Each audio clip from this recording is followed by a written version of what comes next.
मान्य सदस्य खुशबु ओली, छोटकरीमा आफ्नो भनाइ राख्नुहोस्।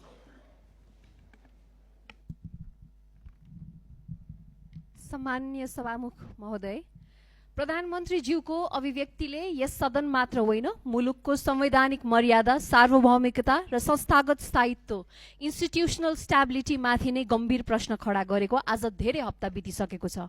हामी निरन्तर प्रधानमन्त्रीबाट जिम्मेवार जवाफको अपेक्षा गरिरहेका छौँ, तर प्रधानमन्त्री कार्यालयबाट जवाफदेहिता होइन, मौनता मिश्रित शक्ति प्रदर्शनको संकेत देखिएको छ।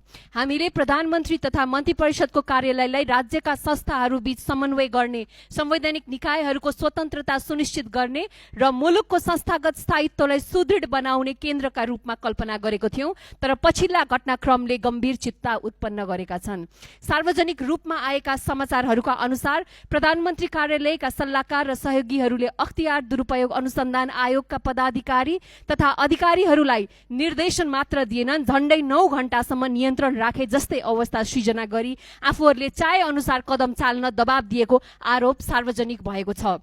यदि यो समाचार असत्य हो भने सरकारले त्यसको खण्डन तत्काल गर्नुपर्छ।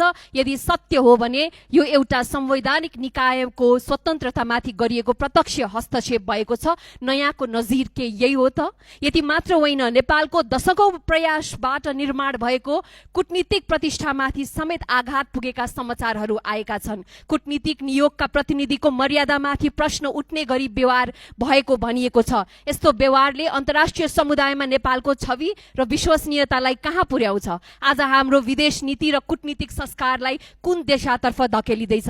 प्रधानमन्त्री र म तथा मन्त्री परिषदको कार्यालयदेखि विभिन्न मन्त्रालयसम्म निजी सचिवालयको प्रभाव र हस्तक्षेप अस्वाभाविक रूपमा बढ्दै गएको भन्ने व्यापक चिन्ता व्यक्त भइरहेको छ। स्थायी प्रशासनिक संयन्त्रको भूमिकामाथि अनौपचारिक शक्ति केन्द्र हावी हुँदै गएको अनुभूति बढेको भन्दै व्यापक सार्वजनिक गुनासाहरू आइरहेका छन्। यसले संस्थागत स्मृति, इन्स्टिट्युसनल मेमोरी, प्रशासनिक निरन्तरता र संस्थागत स्थायित्वमाथि नै प्रश्न खडा गरेको छ। राज्यका संस्थाहरूमाथि राजनीतिक कब्जा स्थापित गर्ने प्रवृत्ति यहाँ प्रत्यक्ष देखिरहेको छ। यहाँ विधि, प्रक्रिया र संस्थागत उत्तरदायित्व भन्दा व्यक्तिनिष्ठ प्रभावलाई प्राथमिकता दिने कस्तो प्रशासनिक संस्कृतिको निर्माण गर्न खोजिँदैछ? स्थायी संयन्त्रलाई कमजोर पार्दै औपचारिक शक्ति केन्द्रहरूलाई बलियो बनाउने क्रम देखिरहेको छ। हाम्रो राज्य व्यवस्था कुन दिशातर्फ अग्रसर हुँदैछ? सभामुख महोदय, हामी संस्थागत शासनतर्फ जाँदैछौँ कि व्यक्ति केन्द्रित र अनौपचारिक नियन्त्रणको अभ्यासतर्फ? आज मूल प्रश्न एउटा व्यक्तिको होइन, संस्थाको हो। सरकारको कहाँ जाँदैछ? सरकारको संस्कार कस्तो बस्दैछ? के राज्य सञ्चालन विधि र प्रक्रियाबाट चल्ने हो कि केही व्यक्तिहरूको इच्छा र बुझाइ अनुसार चल्ने हो? हामी संवैधानिक संस्थाहरूको स्वतन्त्रता कमजोर पार्ने, प्रशासनिक संयन्त्रलाई भय र दबावमा राख्ने र कूटनीतिक मर्यादालाई हल्का रूपमा लिने नयाँ संस्कृतिलाई सामान्य बनाइदैछौँ त?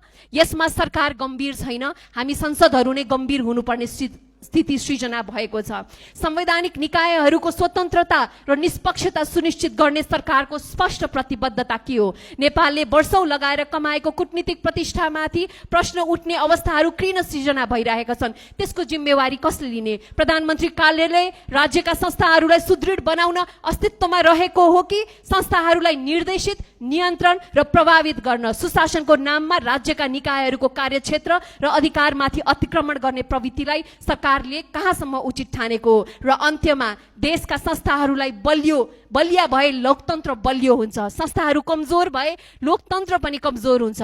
अन्तर्राष्ट्रिय प्रतिष्ठा खस्कियो भने त्यसको मूल्य एक व्यक्तिले होइन, हामी सम्पूर्ण राष्ट्रवासीले चुकाउनुपर्छ। र हिजो परराष्ट्र मन्त्रीज्यूले कुवेतमा भएका घटनाक्रममा सफर जेलमा केवल 7 जना महिलाहरू रहेको यहाँ अभिव्यक्ति दिनुभयो। म उहाँलाई प्रश्न गर्न चाहन्छु, के उहाँले त्यो सफर जेलमा 24 घण्टा अघि मात्रै बसेर फर्केकी चेलीलाई बोलाएर उहाँले सोध्नुभयो कतिजना त्यो जेलमा छन् भनेर? आज उहाँले हामीलाई प्रमाण दिनुभएको छ कैयौं महिलाहरू जेलमा छन्, तर फेरि पनि परराष्ट्र मन्त्रीले आफ्नो राजदूत आवासलाई मात्र विश्वास गरेर यहाँ 7 जना मात्रै छन् भनेर जुन जिकिर गर्नुभयो र कुवेतमा हामीले भनिरहेका जस्ता कुवेतमा सङ्घर्ष गरिरहेका युवाहरूले गरिरहेको, हजुर म सक्दैछु, कुवेतमा सङ्घर्ष गरिरहेका युवाहरूको सङ्घर्षलाई उहाँले त्यति साह्रो होइन भनेर भनेर जुन हल्का रूपमा प्रस्तुत गर्नुभयो त्यसको म खण्डन गर्न चाहन्छु। सत्य अति नै तितो, कठिन र गम्भीर छ। त्यसले परराष्ट्र मन्त्रीज्यूले हामीलाई बोलाउनु भयो मन्त्रालयमा भने हामी सबै प्रमाण उहाँलाई पेश गर्छौँ। धन्यवाद।